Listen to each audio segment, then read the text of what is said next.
प्रिय भक्तजनों, आज हम सुनेंगे सोमवार व्रत की विधि एवं कथा। सोमवार का दिन शंकर भगवान को समर्पित होता है। आज के दिन भक्त भोलेनाथ को प्रसन्न करने के लिए विशेष पूजन अर्चना करते हैं। कुछ लोग आज के दिन व्रत भी रखते हैं ताकि शिव की विशेष कृपा प्राप्त की जा सके। बाबा भोलेनाथ के आशीर्वाद के लिए आप भी सोमवार का व्रत कर रहे हैं तो शिव व्रत कथा को पढ़कर या सुनकर इस उपवास को पूरा करें। सोमवार व्रत की विधि। नारद पुराण के अनुसार सोमवार व्रत में व्यक्ति को प्रातः स्नान करके शिव जी को जल और बेल पत्र चढ़ाना चाहिए तथा शिव गौरी की पूजा करनी चाहिए। शिव पूजन के बाद सोमवार व्रत कथा सुननी चाहिए। इसके बाद केवल एक समय ही भोजन करना चाहिए। साधारण रूप से सोमवार का व्रत दिन के तीसरे पहर तक होता है, मतलब शाम तक रखा जाता है। सोमवार व्रत 3 प्रकार का होता है: प्रति सोमवार व्रत, सौम्य, प्रदोष व्रत और 16 सोमवार का व्रत। इन सभी व्रतों के लिए एक ही विधि होती है। सोमवार व्रत कथा प्रारंभ। एक नगर में एक बहुत ही धनवान साहूकार रहता था, जिसके घर में धन की कमी नहीं थी, परंतु उसको एक बहुत ही बड़ा दुख था कि उसके कोई पुत्र नहीं था। इसी चिंता में दिन रात दुखी रहता था। वह पुत्र की कामना के लिए प्रत्येक सोमवार को शिव जी का व्रत और पूजन किया करता था तथा शाम काल को शिव मंदिर में जाकर शिव जी के सामने दीपक जलाया करता था। उसके इस भक्ति भाव को देखकर एक समय श्री पार्वती जी ने शिव जी महाराज से कहा कि महाराज, यह साहूकार आपका अत्यंत भक्त है और सदैव आपका व्रत और पूजन बड़ी श्रद्धा से करता है। इसकी मनोकामना पूर्ण करनी चाहिए। शिव जी ने कहा, हे पार्वती, यह संसार कर्म क्षेत्र है। किसान खेत में जैसा बीज बोता है वैसे ही फल काटता है। उसी तरह इस संसार में जैसा कर्म करते हैं वैसे ही फल भोगते हैं। पार्वती जी ने अत्यंत आग्रह से कहा, महाराज, जब यह आपका अत्यंत भक्त है और इसको यदि किसी प्रकार का दुख है तो उसे अवश्य दूर करना चाहिए, क्योंकि आप सदैव अपने भक्तों पर दयालु रहते हैं और उनके दुखों को दूर करते हैं।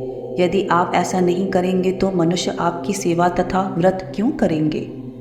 पार्वती का ऐसा आग्रह देख शिव जी महाराज कहने लगे, हे पार्वती, इसकी कोई पुत्र नहीं है। इसी चिंता में यह अत्यंत दुखी रहता है।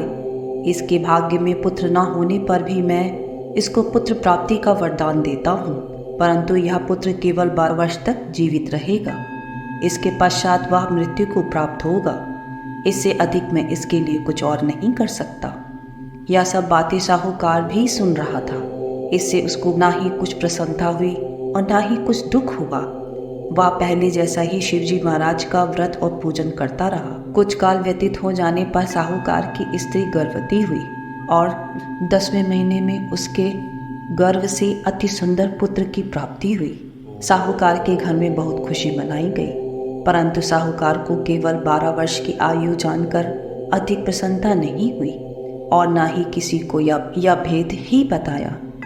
जब वह बालक 11 वर्ष का हो गया तो उस बालक की माता ने उसके पिता से विवाह आदि के लिए कहा तो वह साहूकार कहने लगा कि अभी मैं इसका विवाह नहीं करूँगा, अपने पुत्र को काशी जी पढ़ने के लिए भेजूँगा। फिर साहूकार ने अपने साले अर्थात बालक के मामा को बुला करके उसको बहुत सा धन दे करके कहा, तुम इस बालक को काशी जी पढ़ने के लिए ले जाओ और रास्ते में जिस स्थान पर भी रुको यज्ञ तथा ब्राह्मणों को भोजन कराते जाना। वह दोनों मामा भांजे यज्ञ करते और ब्राह्मणों को भोजन कराते जा रहे थे। रास्ते में उनको एक शहर पड़ा। उस शहर में राजा की कन्या का विवाह था और दूसरे राजा का लड़का जो विवाह करने के लिए बारात लेकर आया था वह एक आंख से काना था। उसके पिता को इस बात की बड़ी चिंता थी कि कहीं वर को देखकर कन्या के माता पिता विवाह में किसी प्रकार का अड़चन पैदा ना कर दें। इस कारण जब उसने अति सुंदर सेठ के लड़के को देखा तो मन में विचार किया कि क्यों ना द्वारचार के समय इस लड़के से वर का काम लिया जाए। ऐसा विचार कर उसके पिता ने उस लड़के और मामा से बात की तो वे राजी हो गए। फिर उस लड़के को वर के कपड़े पहनाकर तथा घोड़ी पर चढ़ाकर द्वारचार पर ले गए। वहाँ सब कार्य संपन्न हो गया। वर के पिता ने फिर सोचा कि यदि विवाह कार्य भी इसी लड़के से करा लिया जाए तो क्या बुराई है। ऐसा विचार कर लड़के और उसके मामा से कहा, यदि आप फेरों और कन्यादान के काम को भी इसी प्रकार करा दे तो आपकी बड़ी कृपा होगी। मैं इसके बदले आपको बहुत सारा धन दूंगा। तब उन्होंने यह भी स्वीकार कर लिया और विवाह कार्य भी बड़ी अच्छी तरह से संपन्न हो गया। परंतु जिस समय लड़का जाने लगा तो उसने राजकुमारी की चुंदरी के पल्ले पर यह लिख दिया कि तेरा विवाह मेरे साथ हुआ है, किंतु जिस राजकुमार के साथ तुझको भेजेंगे वह एक आंख से काना है। मैं तो काशी जी पढ़ने जा रहा हूँ। लड़के के जाने के पश्चात उस राजकुमारी ने जब अपनी चुंदी के पल्ले पर ऐसा लिखा हुआ पाया तो उसने राजकुमार के साथ जाने से इनकार कर दिया और कहा, यह मेरा पति नहीं है, मेरा विवाह इनके साथ नहीं हुआ है, वह तो काशी जी पढ़ने के लिए गए हैं। इसी प्रकार राजकुमारी के माता पिता ने अपनी कन्या को विदा नहीं किया और बारात वापस चली गई। उधर सेठ का लड़का और उसका मामा काशी जी पहुँच गए। वहाँ जाकर मामा ने यज्ञ करना और लड़के ने पढ़ना शुरू कर दिया। जब लड़के की आयु 12 साल की हो गई, उस दिन वहाँ पर यज्ञ रचा हुआ था। लड़के ने अपने मामा से कहा, मामा जी आज मेरी तबीयत कुछ ठीक नहीं है। मामा ने कहा, अंदर जाकर सो जाओ। लड़का अंदर गया और थोड़ी देर में उसके प्राण निकल गए। जब उसके मामा ने आकर देखा तो वह मुर्दा पड़ा हुआ था तो उसको बहुत दुख हुआ और सोचने लगा कि अगर मैं अभी रोना पिटना मचा दूंगा तो यज्ञ का कार्य अधूरा रह जाएगा। अतः उसने जल्दी से यज्ञ का कार्य समाप्त कर दिया और ब्राह्मणों के जाने के पश्चात रोना पिटना प्रारंभ कर दिया। संयोग वर्ष उसी समय शिव पार्वती उधर से जा रहे थे। जब उन्होंने जोर जोर से रोने पिटने की आवाज़ सुनी तो पार्वती जी कहने लगी, महाराज कोई दुखियारा रो रहा है, उसके कष्टों को दूर कीजिए। जब शिव पार्वती ने पास आकर देखा तो वहाँ एक लड़का मुर्दा पड़ा हुआ था। पार्वती जी कहने लगी, महाराज या तो उसी सेठ का लड़का है जो आपके वरदान से पैदा हुआ। शिव जी कहने लगे, हे पार्वती इसकी आयु इतनी ही थी, वह भोग चुका।